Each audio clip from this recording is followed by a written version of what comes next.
Hello everyone, आज है 4 मई और इस सेशन में द हिंदू एडिटोरियल का वोकेबलरी कवर करते हैं। तो चलिए सेशन स्टार्ट करते हैं। जल्दी से वीडियो को लाइक कर दीजिए और चैनल पे नए हैं तो जल्दी से चैनल को सब्सक्राइब कर लीजिए। अगर आप किसी भी कॉम्पिटिटिव एग्जाम का तैयारी कर रहे हैं, लाइक एसएससी हो गया, सीडीएस, एनडीए, सीएपीएफ, बैंकिंग, तो आप अनअकैडमी का प्लस सब्सक्रिप्शन लेके फोकस्ड वे में तैयारी कर सकते हैं। और आपको अनअकैडमी का सब्सक्रिप्शन चाहिए तो अभी मैक्सिमम डिस्काउंट आपको मिल सकता है इस रेफरल कोड के थ्रू। तो ये रेफरल कोड है जिसका आप यूज करके सब्सक्रिप्शन ले सकते हैं। तो अगर लेना चाहते हैं तो जल्दी से जाके ले लीजिए। तो चलिए शुरू करते हैं, देखते हैं आज का इंपॉर्टेंट वर्ड क्या रहने वाला है। तो जल्दी से नोटबुक और पेन लेके बैठ जाइए और जो भी वर्ड कवर कराया जा रहा है उसे साथ में नोट भी करते रहिएगा। तो फर्स्ट वर्ड है रेनोवेशन। रेनोवेशन की बात करें तो यहाँ पे एक वर्ब की तरह काम कर रहा है। ठीक है, ये क्या कर रहा है? एक वर्ब की तरह काम कर रहा है। अगर इसके मीनिंग की बात करें तो इसका मीनिंग क्या हो जाएगा? Restore something old, specially a building, to a good to a good state of repair, यानी किसी चीज को रिस्टोर करना। ठीक है, उसको बचा के रखना। जैसे मान लीजिए कोई चीज पुराना है, जैसे बिहार की बात करें, ठीक है, तो बिहार में जो बुद्धा जो जो गौतम बुद्धा जहाँ से अपना ज्ञान का प्राप्ति किए थे, वो कौन सा ट्री था? वट वृक्ष। ठीक है, तो उसको अभी भी क्या किया गया? बचा के रखा गया, रिस्टोर करके रखा गया। ठीक है, तो रिनोवेशन मतलब होता है किसी चीज़ को रिस्टोर करके रखना, जैसे पुराना हो, कोई बिल्डिंग हो गया, कोई पेड़ हो गया, किसी भी चीज़ को टू ए गुड स्टेट, यानी कि एक अच्छी अवस्था में। स्टेट मतलब क्या होता है? अवस्था भी होता है और एक राज्य भी होता है। ठीक है, या फिर उसको रिपेयर कर करके सही से रखना। जैसे हमारा घर ही है तो थोड़ा बहुत अगर इसका पेंट वगैरह खराब होने लगता है तो क्या करते हैं हम लोग? फिर से इसको रिपेयर कराते हैं। तो रिनोवेशन मतलब क्या हो गया? किसी किसी चीज़ को रिपेयर करना, सुधारना। ठीक है, क्या करना? सुधारना। अगर इसके सिनोनिम्स की हम बात करें तो इसका सिनोनिम्स अगर आपको पता होगा तो यहीं पे वीडियो पॉज करके कमेंट सेक्शन में लिख सकते हैं, और नहीं पता है तो हम बताते रहे, आप नोट भी करते चलिएगा। तो इसका मीनिंग क्या हो जाएगा? रीडेकोरेट। मान लीजिए कि स्टार्टिंग में आप नया घर बनवाते हैं तो उस टाइम आप अच्छे से डेकोरेशन वगैरह भी कराते हैं, बाद में वो क्या हो जाता है? धीरे धीरे खराब हो जाता है। तो फिर से उसको रीडेकोरेट करना, रिफर्बिश करना, रिवैम्प करना या फिर रिकंडीशन करना, ये सारे क्या हो जाएंगे? इसके सिनोनिम्स हो जाएंगे। ठीक है, रिफर्बिश, रिवैम्प या फिर रिकंडीशन, तो ये सारे सिनोनिम्स हो जाएंगे जिसका मीनिंग होता है किसी चीज़ को सुधार देना। तो रिनोवेशन का ये सब क्या हो गया? सिनोनिम्स हो गया। जैसे रिफर्बिश, अगर आप मान लीजिए आपको फ़ोन वगैरह चाहिए और सस्ते दामों में चाहिए तो आप सर्च करते हैं रिफर्बिश फ़ोन, जो क्या होता है कि किसी के द्वारा यूज किया रहता है, फिर कंपनी उसको थोड़ा सा ठीक ठाक कर देती है और उसके बाद से वो बेचती है मार्केट में आधे से कम दाम में। तो वो क्या हो गया? रिफर्बिश हो गया, यानी कि उसको सुधार कर फिर से बेचा जा रहा है। जैसे आप देख सकते हैं यहाँ पे घर का क्या किया जा रहा है? रिपेयरिंग किया जा रहा है, यानी कि उसमें सुधार किया जा रहा है। तो वर्ड के साथ साथ पिक्चर भी देख सकते हैं। आई होप आपको समझ में आ गया होगा। तो और ट्रिक से भी आप चाहे तो इसे याद रख सकते हैं। ठीक है, तो ट्रिक भी बनाइएगा वर्ड से अगर आप बनाते हैं तो, और जहाँ भी बनेगा हम आपको बताते चलेंगे। जैसे मान लीजिए कि इसको बोल सकते हैं कि जो बिल्डिंग था उससे रिनोवेट किया गया, जो ईस्ट में सिचुएटेड था। ठीक है, तो ईस्ट में सिचुएटेड बिल्डिंग को रिनोवेट किया गया। इस तरह आप रिलेट भी करके याद रख सकते हैं। नेक्स्ट वर्ड है सीज। सीज की बात करें तो एक नाउन की तरह काम कर रहा है। ठीक है, ये यहाँ पे एक नाउन की तरह काम कर रहा है जिसका मीनिंग होता है लेंथ और cord of rope use for fastening और टाइंग। देखिए, टाइंग मतलब क्या होता है? बांधना। ठीक है, या फिर फास्टिंग मतलब क्या होता है? बांधना। तो किसी चीज़ को बांधने के लिए जो रस्सी वगैरह का इस्तेमाल किया जाता है, जो थोड़ा सा लंबा हो, ठीक है, कॉर्ड में लंबा हो, उसको क्या बोलेंगे? सीज बोलेंगे। ठीक है, या फिर सीज मतलब एक और चीज़ होता है जब्त करना। जैसे मान लीजिए जब्त कर लेना, अधिकार उस पर अपना जमा लेना। ठीक है, उसको सीज बोलेंगे। सिनोनिम्स की हम बात करें तो इसका सिनोनिम्स ग्रैब हो जाएगा, ग्रास्प हो जाएगा, स्नैच हो जाएगा या फिर अरेस्टिंग हो जाएगा। जैसे मान लीजिए कि कहीं पे कोई कांड होता है, ठीक है, अगर मान लीजिए कि किसी घर में कोई कांड हो गया तो पुलिस क्या करती है? उस एरिया को सीज कर लेती है। क्या कर लेती है? सीज कर लेती है, वो अपने अंडर में ले लेती है और उसका छानबीन करती है, उसका पता लगाती है। तो सीज मतलब क्या हो गया कि उस टाइम उसके बाद उस पर अपना अधिकार जमा लेती है पुलिस, जमा कर लेती है, उसमें रोक लगा देती है। तो इसका ग्रैब क्या हो जाएगा? सिनोनिम्स हो जाएगा, ग्रास्प हो जाएगा, स्नैच हो जाएगा या फिर अरेस्टिंग हो जाएगा। देख सकते हैं यहाँ पे रस्सी का भी इस्तेमाल किया गया इसको बांधने के लिए। ठीक है, तो इसको ये भी बोल सकते हैं, इसका ये भी मीनिंग हो सकता है। अगर सीज को ट्रिक से याद रखें तो क्या हो सकता है कि जो कॉप्स है वो फ्रिज को सीज कर लिए। ठीक है, जो कॉप्स यानी कि पुलिस थे वो फ्रिज को सीज कर लिए। तो इस तरह आप याद रख सकते हैं। नेक्स्ट वर्ड की बात करें तो नेक्स्ट वर्ड है एक्सक्यूटिव, जो कि एक एडजेक्टिव की तरह काम कर रहा है। क्या है? एक्सक्यूटिव, जो कि एक एडजेक्टिव की तरह काम कर रहा है। अगर इसके मीनिंग की बात करें तो इसका मीनिंग हो जाएगा the carrying out of A plan, order और कोर्स ऑफ एक्शन। यानी कि मान लीजिए कि कोई प्लान यानी कि कोई योजना बनाया गया, वो खुद से हो या आपके ग्रुप द्वारा बनाया गया, या फिर ऑर्डर मतलब क्या होता है, आदेश, क्या होता है, आदेश। तो उसको एक्सक्यूट करना यानी कि उसको मतलब लागू करना, उसको क्या बोलते हैं, एक्सक्यूटिव, क्या बोलते हैं, एक्सक्यूटिव बोलते हैं। यानी कि क्रियान्वयन, इसका हिंदी में नहीं हो जाएगा, क्या जाएगा, क्रियान्वयन। सिनोनिम्स की बात करें तो एकॉम्प्लिश, अचीव, डिस्चार्ज या फिर इफेक्ट हो जाएगा। ठीक है, तो जल्दी से इसे नोट कर लीजिए, एकॉम्प्लिश, अचीव, डिस्चार्ज या फिर इफेक्ट। नेक्स्ट वर्ड की बात करें तो नेक्स्ट वर्ड आपके सामने है, वर्ड है कंटेंशन। क्या है, कंटेंशन। कंटेंशन यहाँ पे एक नाउन की तरह काम कर रहा है क्योंकि लास्ट में आई ओ एन आया है। ठीक है, क्योंकि लास्ट में आई ओ एन आया है तो कंटेंशन के लास्ट में आई ओ एन आया, इसलिए क्या हो गया, नाउन हो गया। इसके मीनिंग की बात करें तो इसका मीनिंग क्या हो जाएगा, हीटेड डिसएग्रीमेंट। ठीक है, हीटेड डिसएग्रीमेंट यानी कि जो मान लीजिए किसी चीज़ से डिसएग्री है और बहुत ज़्यादा है तो उसको कंटेंशन बोलेंगे। क्या बोलेंगे, कंटेंशन। तो कंटेंशन मतलब होता है विवाद हो जाना किसी चीज़ पे। मान लीजिए कि कोई ऐसा नियम कानून आया जिससे लोग क्या है, भड़क गए, उसको कंटेंशन बोलेंगे।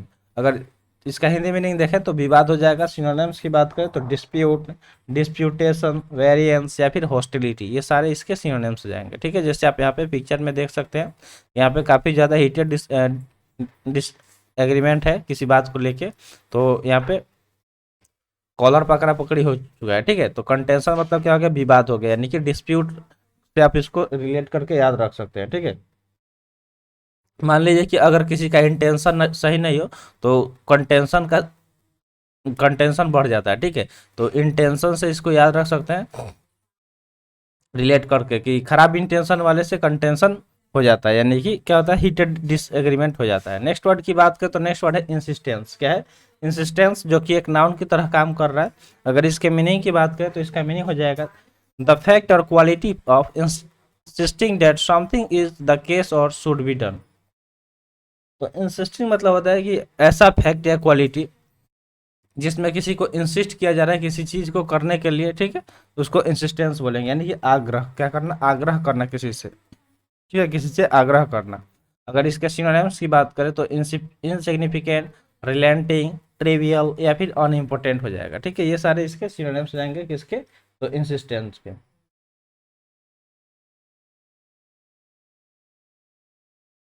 तो चलते हैं आगे, देखते हैं क्या है। अगर आगे यहाँ पे होमवर्क दिया गया है, तो होमवर्क में हम आपको यही बोलते हैं, बस 3 फार्मूला याद रखना है, WSC। ठीक है, WSC। ठीक है, W से वर्ड, S से सेंटेंस, यानी कि जो वर्ड यहाँ पे कवर कराया जा रहा है उसे सेंटेंस बनाइए और लास्ट में कमेंट सेक्शन में कमेंट करना है। तो WSC फार्मूला यूज कीजिए और आप अपने अंदर का 100% जो वोकैब्स भी है उसे खत्म कर लीजिए। तो ये काम आपको जरूर करना है कि जो भी वर्ड्स यहाँ पे कवर कराया जा रहा है उसे सेंटेंस बना के कमेंट सेक्शन में कमेंट करना है।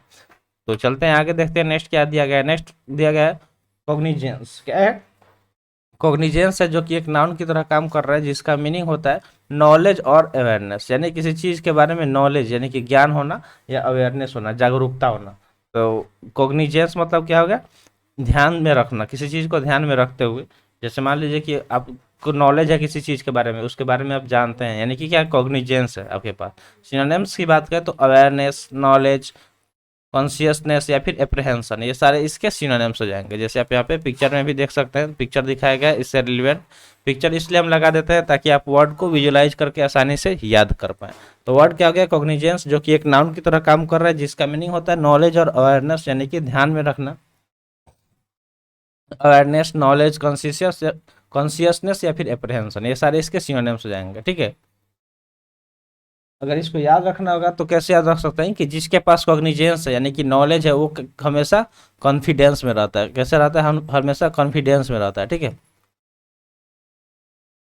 हमेशा कैसे रहता है, तो कॉन्फिडेंस में रहता है। तो नॉलेज वाले हमेशा कॉन्फिडेंस में, कॉग्निजेंस वाले कॉन्फिडेंस में रहते हैं। ठीक है, तो इस तरह आप इसको याद रख सकते हैं रिलेट करके। तो आई होप आपको ट्रिक अच्छा लगा होगा। ट्रिक कैसा लगा कमेंट सेक्शन में जरूर बताइएगा। नेक्स्ट वर्ड है जुरिस्डिक्शन, जिसके लास्ट में आईओएन है और आईओएन की वजह से वर्ड नाउन हो गया। इसका मीनिंग होता है the official power to make legal decision and judgment, यानी कि लीगल डिसीजन यानी कि कानूनी तौर पे कोई डिसीजन लेना, निर्णय लेना या जजमेंट करना, जिसके पास अगर ये करने का ऑफिशियली पावर हो, अधिकार हो, उसको ज्यूरिडिक्शन बोलते हैं। यानी कि ज्यूरिडिक्शन मतलब क्या हो जाएगा, क्षेत्राधिकार हो सकता है। ठीक है, क्षेत्राधिकार इसका हिंदी मीनिंग हो सकता है। सिनोनिम्स की बात करें तो ऑथोरिटी, कंट्रोल, पावर या फिर डोमिनियन, ये सारे इसके सिनोनिम्स हो जाएंगे। ठीक है, मान लीजिए किसी एक खास क्षेत्र में जिसके पास अधिकार हो उसको क्षेत्राधिकार बोला जाता है। ठीक है, जैसे यहाँ पे बात हो रहा है लीगल डिसीजन का, लीगल डिसीजन और जजमेंट का, तो इसका पावर किसके पास होता है, तो जो ज्यूरिडिक्शन होता है। ठीक है, जैसे मान लीजिए जज हो गए, लॉयर हो गए, तो उन लोगों के पास इसका पावर होता है जो क्या कर सकते हैं, ऑफिशियली लीगल डिसीजन ले सकते हैं। तो आई होप आपको समझ में आ गया होगा वर्ड। तो जो ज्यूरिडिक्शन होती है वो क्या करती है, एक्शन लेती है। तो ज्यूरिडिक्शन को ऐसे रिलेट कर सकते हैं एक्शन से, कि जो ज्यूरिडिक्शन होती है वो क्रिमिनल के अगेंस्ट एक्शन लेती है। ठीक है, क्या करती है, क्रिमिनल के अगेंस्ट एक्शन लेती है ज्यूरिडिक्शन। तो इस तरह आप इसको याद रख सकते हैं। अगला वर्ड है मैंडेट, जो कि एक नाउन की तरह काम कर रहा है, जिसका मीनिंग होता है the power that is officially given to a group of people to do something specially after they have won election. तो मैंडेट मतलब अगर बात करें तो इसका मीनिंग होता है ऐसा पावर जो ऑफिशियली किसी को दिया गया हो, किसी ग्रुप को के लोगों को, ताकि वो कुछ भी करे। वो भी कब, जब वो क्या हो, इलेक्शन में जीते हुए। मान लीजिए जो इलेक्शन जीत गया उसके पास तो पावर आ ही जाता है, ये तो आप जानते ही हैं। और इलेक्शन किसके वजह से जीतता है, तो हम लोग की वजह से। अगर हम गलती करेंगे तो गलत लोग चुन लेंगे, अगर हम सही करेंगे तो हम अच्छा इंसान को चुन सकते हैं, जो हमारी मतलब क्या, हमारी समस्या को देखे, विकास करे। तो मैंडेट मतलब समझ गए कि अधिदेश, इसका हिंदी में नहीं हो जाएगा। सिनोनिम्स की बात करें तो इंस्ट्रक्शन, डायरेक्टिव, डायरेक्शन या फिर डिक्री, ये सारे इसके सिनोनिम्स हो जाएंगे। जैसे मान लीजिए कि यहाँ पे दिया गया है कि मास्क रिक्वायर्ड, पिक्चर में क्या देखा है, मास्क रिक्वायर्ड, यानी कि मैंडेटरी है। ठीक है, ये क्या है, मैंडेटरी है, मैंडेट है कि आपको मास्क लगाना है। ठीक है, तो यहाँ पे आप इसको मैंडेट को ऐसे याद रख सकते हैं कि मैन को मास्क लगाना मैंडेटरी है। ठीक है, मैन को मास्क लगाना मैंडेटरी है। इस तरह आप इसको याद रख सकते हैं रिलेट करके। ठीक है, तो मैंडेट, मैंडेटरी ये सब सिमिलर वर्ड है। ठीक है, बस वो पार्ट्स ऑफ स्पीच चेंज हो जा रहा है यहाँ पे, इसलिए मैंडेटरी हो गया। तो मैंडेट नाउन की तरह है, इसलिए इसका मीनिंग अधिदेश हो जाएगा। नेक्स्ट वर्ड की बात करें तो नेक्स्ट वर्ड क्या होगा, सीक, जो कि एक वर्ब की तरह काम कर रहा है, जिसका मीनिंग होगा अटेम्प्ट टू फाइंड समथिंग, यानी किसी चीज को पाने की कोशिश करना। क्या करना, कोशिश करना, किसी चीज को पाने की या खोजने की या तलाश करने की। तो मांगना इसका हिंदी मीनिंग हो सकता है। अगर सिनोनिम्स की बात करें तो एक्सप्लोर हो सकता है। ठीक है, फॉलो हो सकता है, इन्वेस्टिगेट हो सकता है, या फिर परस्यू हो सकता है। फॉलो, इन्वेस्टिगेट, परस्यू, ये सारे सीख के सिनोनिम्स हो जाएंगे। जैसे मान लीजिए कि बंदा कुछ सोच रहा है, कि कुछ खोजने के लिए, कुछ तलाश करने के लिए। अगला वर्ड देखें तो अगला वर्ड है एक्यूज, जो कि एक नाउन की तरह काम कर रहा है। ठीक है, एक्यूज एक नाउन की तरह काम कर रहा है।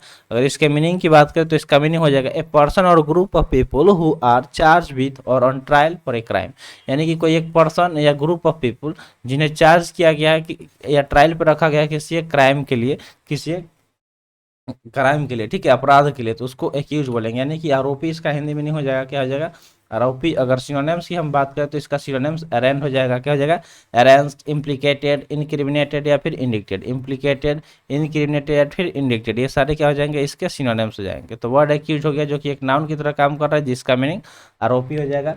बात करें इसके सिनोनिम्स की तो अरेंड, इम्प्लीकेटेड, इनक्रिमिनेटेड या फिर इंडिक्टेड हो जाएगा। अगर आपको इसको याद रखना है तो ऐसे बोल सकते हैं कि जो एक्यूज्ड पर्सन है, क्या है, जो एक्यूज्ड पर्सन है उसने क्या किया है कि रूल को, लॉ को एब्यूज किया है। क्या किया है, एब्यूज किया, यानी कि मान लीजिए एक्यूज पर्सन को लोग क्या करते हैं, एब्यूज भी करते हैं, यानी कि गाली भी देते हैं आरोपी को। जो आरोपी है लोग उससे गाली भी देते हैं। तो इस तरह आप इसको एक्यूज को एब्यूज से याद कर, रिलेट करके याद रख सकते हैं। तो आई होप आपको ट्रिक अच्छा लगा होगा। तो आज के लिए इतना ही, आज का सेशन यहीं पर समाप्त हुआ। सेशन कैसा लगा कमेंट सेक्शन में जरूर बताइएगा। तो मिलते हैं फिर अगले वीडियो में। थैंक्स फॉर वॉचिंग, जय हिंद।